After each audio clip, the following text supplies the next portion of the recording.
Devi herself and embracing us, answering all of our questions, attending to our prayers, giving boons, healing us, revealing our past, present, and future, delivering profound spiritual truth, and ultimately giving us the experience of Paramashivoham itself. So now let us understand what is the Bhava Samadhi Darshan, which we will be experiencing today through the Supreme Concept of Hinduism, manifesting Devi Shakti herself.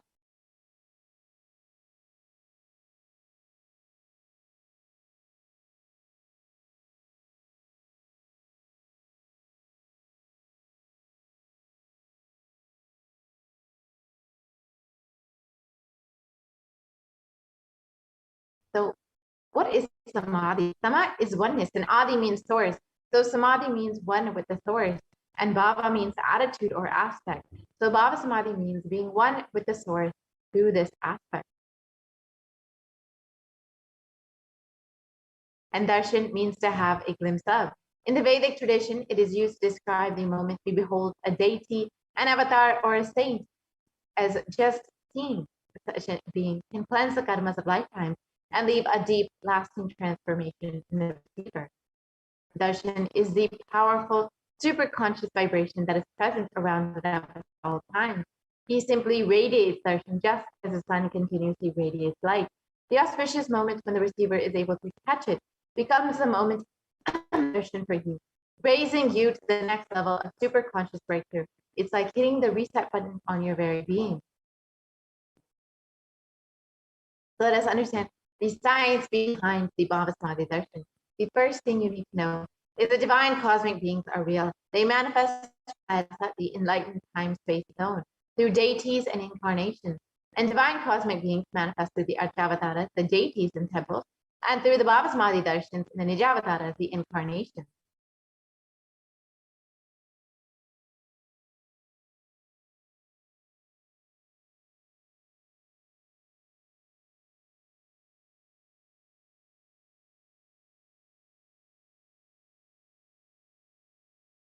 The Bhava Samadhi Darshan is the science of the Nijavatara, manifesting Paramashiva, the consciousness. It is where formless, the being of Paramashiva, expresses through the Divya Sharira, the light body, and manifests as the Nijavatara, the physical form, the embodied form, for us to experience Paramashiva.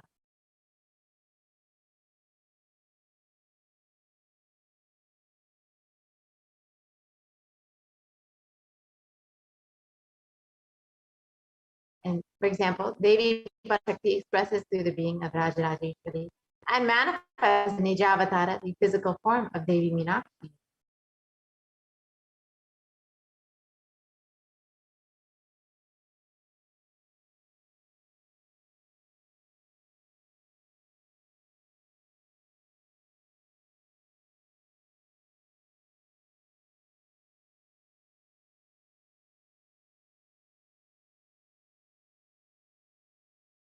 The Archavatara, the deity, reflects the consciousness and manifestation being of the superconscious energy.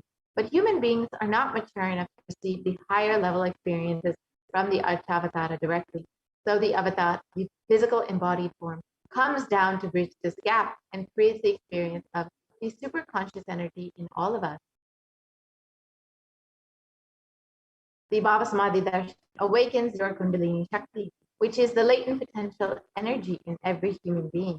This influx of superconscious energy visibly slows down the aging process and improves immunity to disease. And during the darshan, the whole brain comes alive, turning into a superconductor of conscious energies that heals, empowers, and transforms our lives.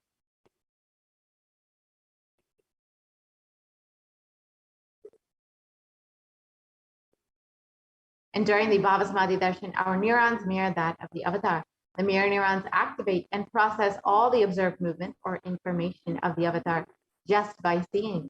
That is, the entire body can silently and without moving receive what is happening elsewhere through a process of direct observation, experiencing the superconscious energy radiated by the avatar.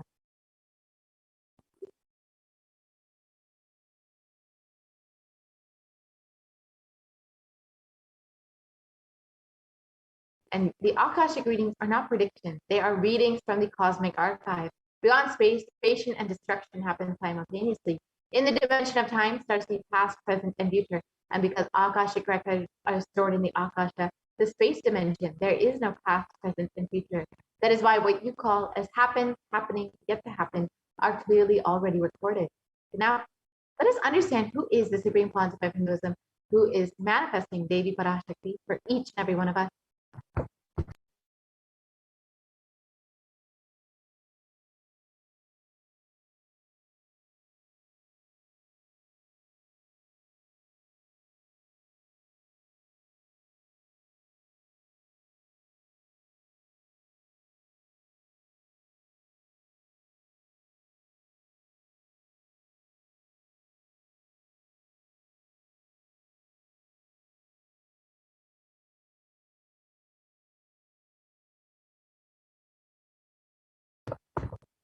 The Supreme Pontiff of Hinduism, Jagat Guru Mahasannidhanam, His Divine Holiness, Bhagavan Nithyananda Paramashivam, is the reviver of Kailasa, a macrocosmic ancient enlightened Hindu civilizational nation.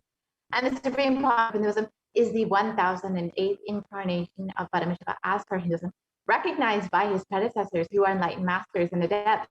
And the Supreme Pontiff of Hinduism has made these science manifestations, yoga, and temple-based universities as a lifestyle for humanity.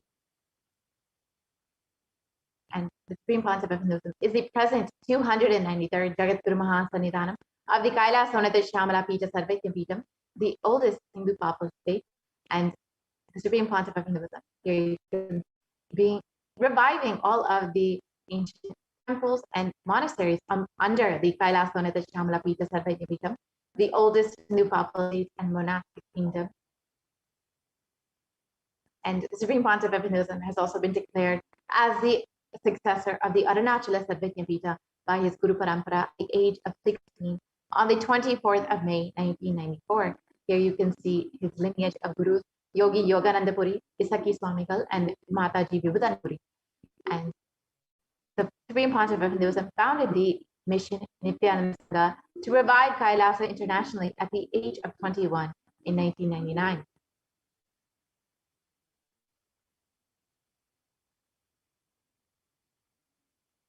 And the Supreme Pontiff of Hinduism founded the Adi Kailasa Sarvajnapitam at the age of 24 on the 4th of November 2002. Here you can see the Supreme Pontiff of Hinduism performing the Bhumi Puja and inaugurating the land. And at the age of 26, the Supreme Pontiff of Hinduism was declared as the successor of the Bhagyanagara Pura Sarvajnapitam in 2004.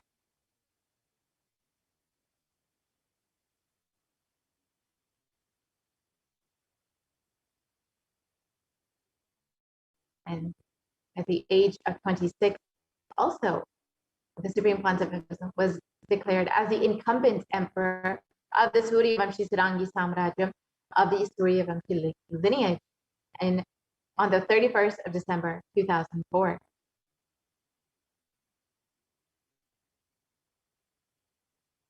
At the age of 29, the Supreme Pontiff of Hinduism became the reviver of the Adi Pallava Sarvajnapitam in 2004.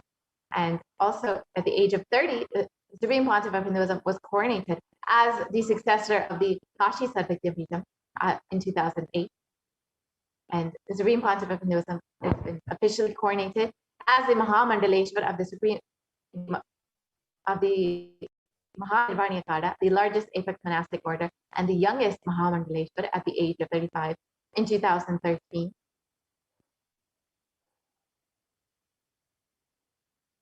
And the Supreme Pontiff of Hinduism has also been declared as the Acharya Mahamandaleshwar of the Atalakada.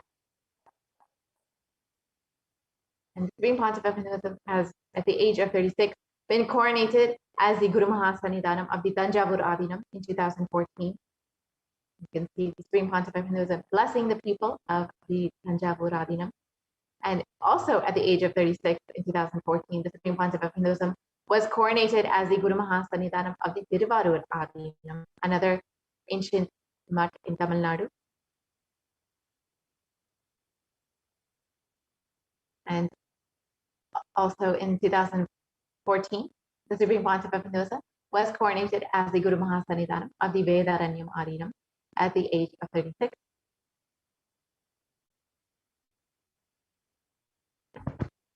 And at the age of 37, in 2015, the Supreme Pontiff of Hinduism was coronated as the Guru Mahasannidhanam of the Dharma Mukti Svargaparadinam, the lineage of Bhagavan Mahaganapati himself. And at the age of 37 also, in 2015, the Supreme Pontiff of Hinduism was also coronated as the Guru Mahasannidhanam of the Adi Pita Kollada Mutt, the oldest mutt in Karnataka. And at the age of 36, in 2014, the Supreme Pontiff of Hinduism was elected as the Supreme Pontiff of Hinduism by a congregation of over 1,000 Hindu pontiffs or leaders.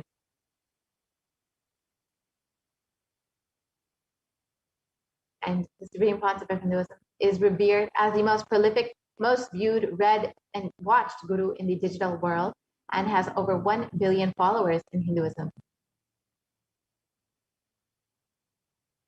And Kailasa is the world's greatest digital Hindu nation with over 1 billion views. And you can connect with Kailasa via Facebook, Instagram, Twitter, and YouTube, and other various social media platforms and websites. Constantly stay connected and experience the science of enlightenment. And over the last 27 years, the Supreme Pontiff of Hinduism has contributed relentless humanitarian services and initiatives, including free vegetarian food banks, medical services, medical disaster relief, and much more. And the Supreme Pontiff of Hinduism has also authored over 300 books and 10,000 articles in 3 languages, English, Tamil, and Sanskrit, which have been translated into 50 languages with over 1,000 titles. Here you can see just a few of them in English, French, Tamil, and Spanish, and each of these are freely available online.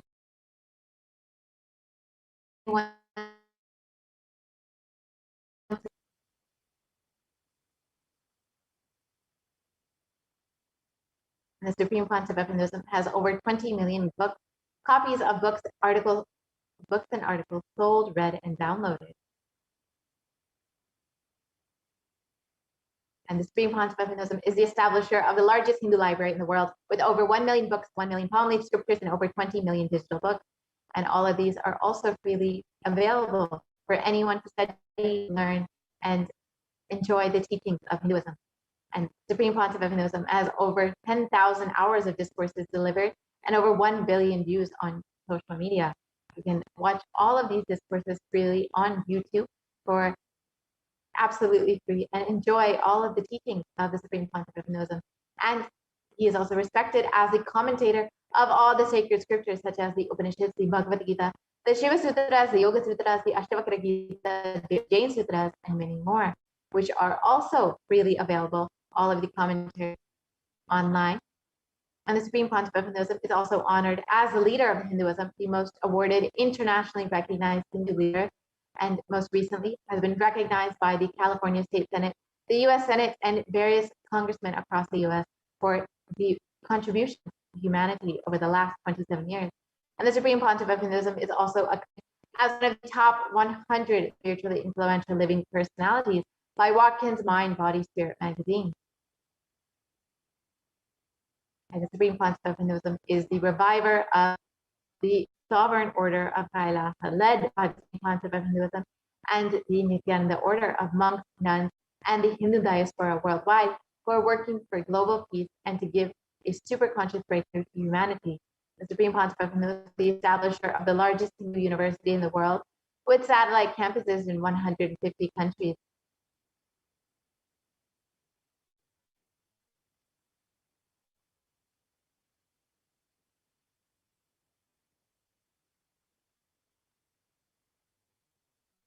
And is also the establisher of 1,000 plus Kailasa enlightenment ecosystems, which span across 6 continents and various countries of the globe. And it's also the founder and reviver of over 100 Satsang, or the traditional seats of knowledge, which are sharing the science of enlightenment with the whole world.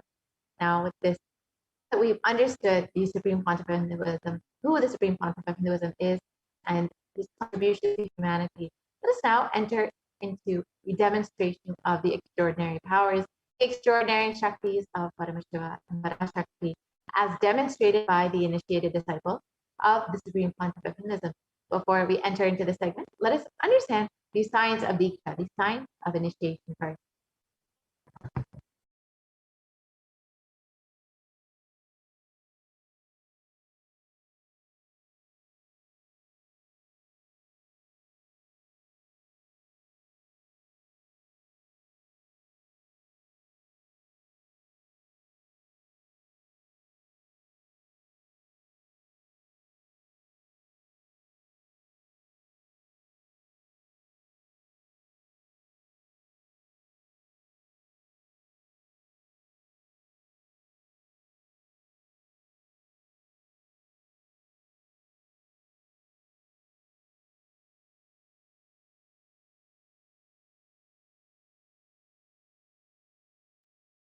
and well-being. A word, a touch. A look, a word, a touch. Power of initiation. Diksha is the direct transfer of spiritual energy by an enlightened being.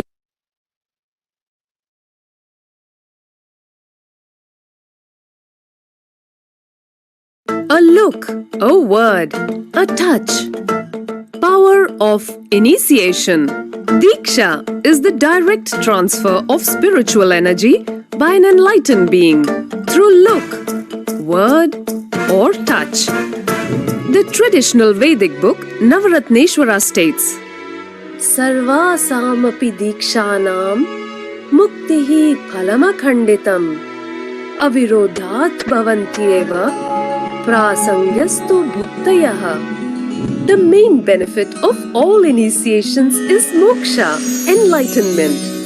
As a side effect, health, wealth, leadership and well-being happen.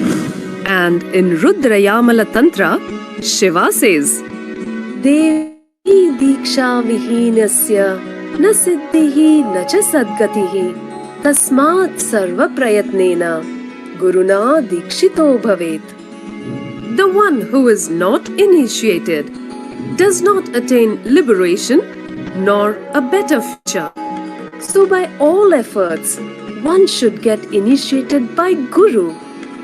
What is the science of initiation? Neuroscience has proved that the process of initiation floods the brain with energy. This is the superconscious energy of Kundalini, our own highest inner potential energy. As the Kundalini flows from the thalamus to the cortex, it sets up a powerful energy loop within the brain, which awakens the latent non-mechanical parts which we have never used before. With increasing levels of coherence, the whole brain comes alive, turning into a superconductor of conscious energies that heal, empower, transform our lives, bliss and fulfillment. Initiation creates high awareness,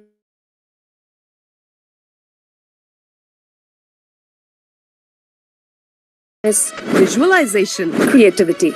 It also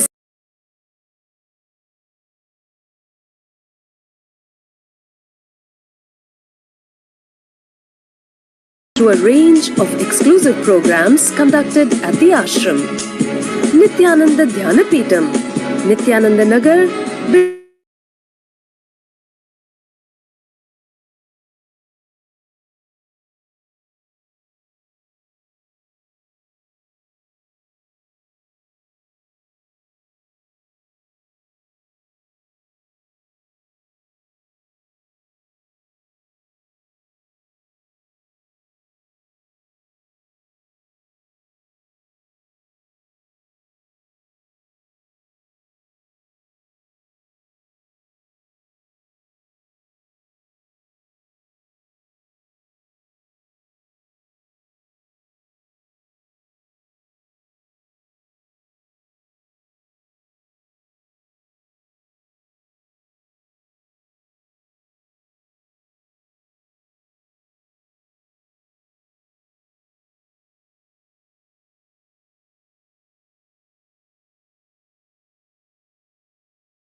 Nithyananda Paramashivoham. Om Nithyananda Paramashivoham. Om Nithyananda Paramashivoham. Om Nithyananda Paramashivoham. Om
I bless you all.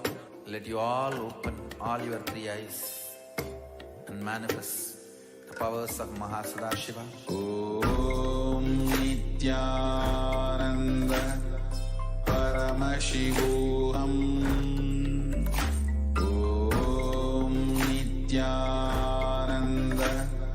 Paramashivoham. Om Nithyananda